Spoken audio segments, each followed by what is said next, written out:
Olá, meus caros alunos, eu sou o professor Heron e você está no canal Heron Educador. Na aula de hoje, nós vamos entender o processo de colonização da América Inglesa. Proponho refletir sobre a narrativa mitológica do Destino Manifesto e, é claro, apresentar a vocês a dualidade proposta pelos ingleses, onde ao norte apresentou um modelo de colonização e ao outro um modelo completamente diferente. Então, vamos à aula?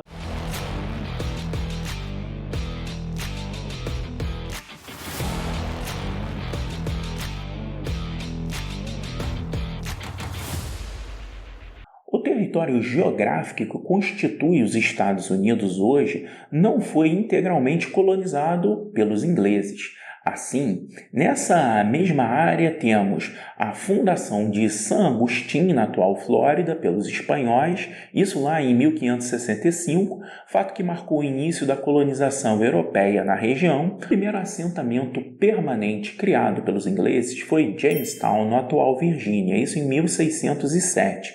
E logo em 1624 a colônia passou a ser província real. Também pela região passaram os franceses, que inicialmente fundaram Quebec em 1608, e descobridores como Jacques Marquette e Louis Jolliet garantiram à França vastos territórios no interior da América do Norte, inclusive todo o vale do Alto Rio Mississippi. E, como se não bastasse, os holandeses também exploraram o território, com Henry Hudson a serviço da Companhia das Índias Orientais. Olha só, veja que, assim, foi fundados vários postos comerciais que configuraram, em 1625, a fundação da Nova Amsterdã, hoje, Nova York. Perceba a colcha de retalhos que foi a colonização da América do Norte. Em meio a um grande jogo de interesses comerciais e, claro, políticos. Mas vamos ao tema, vai? Bom, a aula aqui é de América Inglesa, que também apresenta um modelo complexo e fragmentado de colonização. Isso ocorre porque desde o início da colonização da América, por parte dos ingleses, ela vai ser vista sobre duas dimensões, uma político-religiosa e outra comercial. E para entender essas dimensões, convido você a entender um pouquinho como estavam os ingleses no século XVII. A Inglaterra passava por várias crises políticas e econômicas e também religiosas, levando o país a rebeliões e revoluções. É o que chamamos de Revoluções Inglesa, que culminou com a Revolução Gloriosa e a expulsão de muitos protestantes puritanos ou calvinistas, como queiram, do país. Veja que a perseguição religiosa, com base em uma religião que pregava a ideia de prosperidade econômica como sinal de graça e salvação, isso vai fazer com que milhares de pessoas fugissem da Inglaterra com destino à América, para criar lá a Nova Inglaterra, uma região de liberdade religiosa. Olha, aqui cabe um parêntese nessa narrativa histórica. Muitas das vezes nós, professores de história, apresentamos uma narrativa da colonização que justifica a ideia de que, ao norte, os ingleses chegaram para cumprir um destino divino de criar um país forte, soberano e poderoso.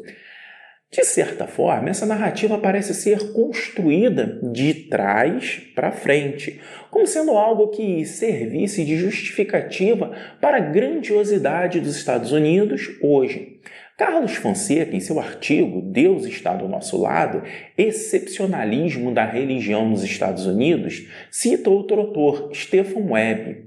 Os puritanos que deram forma à história norte-americana herdam um tipo específico de teologia protestante que via no momento em que a reforma incendiava a Europa. A revolução ao mundo de um novo continente escondido durante séculos de olhares europeus. Esses puritanos viriam nessa descoberta uma obra de Deus na nova terra, a derradeira oportunidade de promover a purificação da igreja. Ao levantar velas e cruzar o oceano, eles interpretaram a viagem como uma fuga do caos e da corrupção do velho mundo e uma tentativa de esclarecer a verdadeira ordem em um novo mundo. Olha só, entende que isso é absolutamente tudo que um bom norte-americano republicano e branco quer acreditar?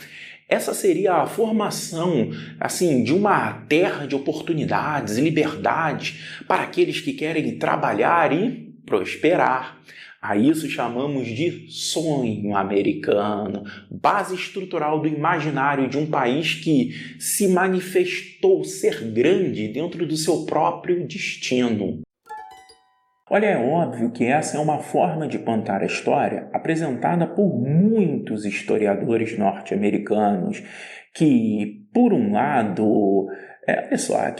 é alvo de muitas contestações diante de narrativas quase que mitológicas de construção histórica de um país.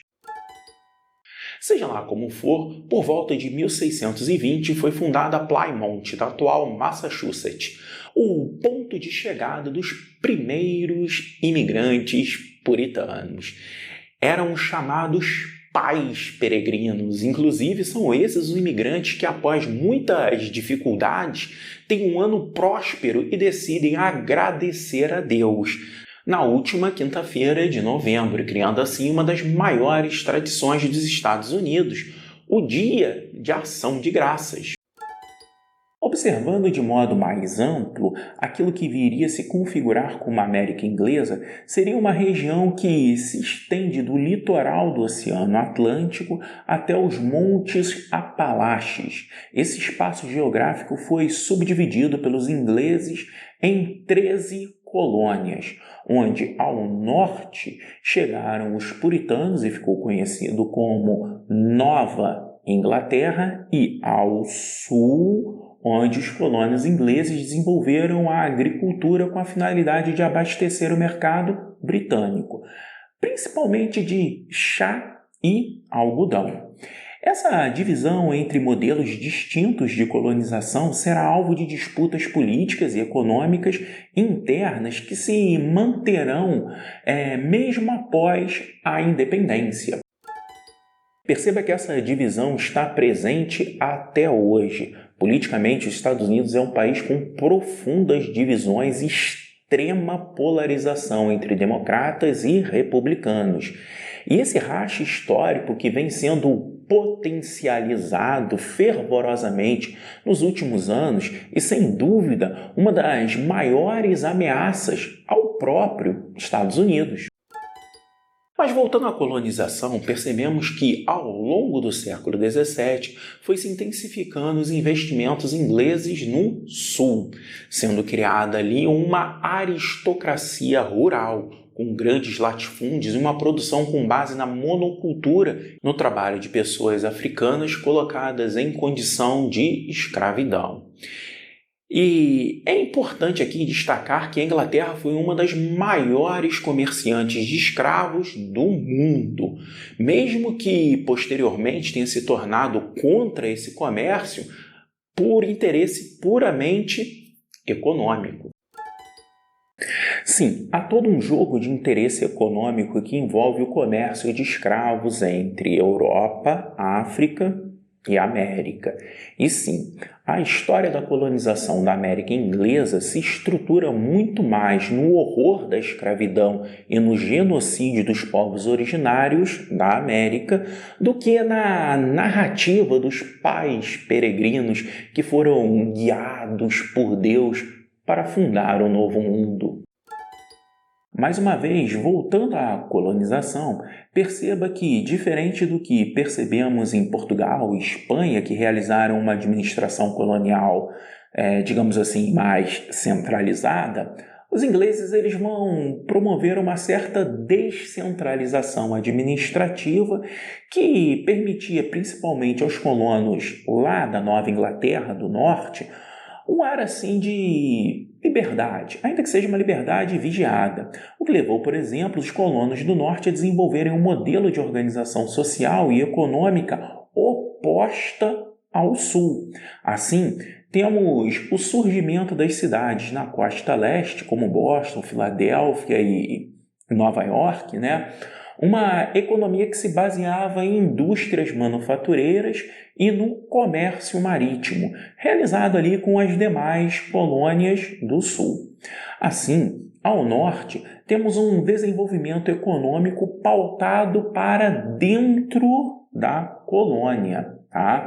Visando assim o aumento da produção e do mercado consumidor, o que faz com que se produzisse um trabalho assalariado, como diversidade de produção agrícola e minifúndios. Mesmo diante de tão profundas e distintas formas de organização social, as colônias tinham em comum uma dominação inglesa. E no futuro, esse será um dos fatores de união das colônias/estados da América para a sua emancipação. Mas isso você já sabe, né? Isso já é uma outra história. Eu agradeço demais por você ter ficado até o final dessa aula. Até a próxima e valeu!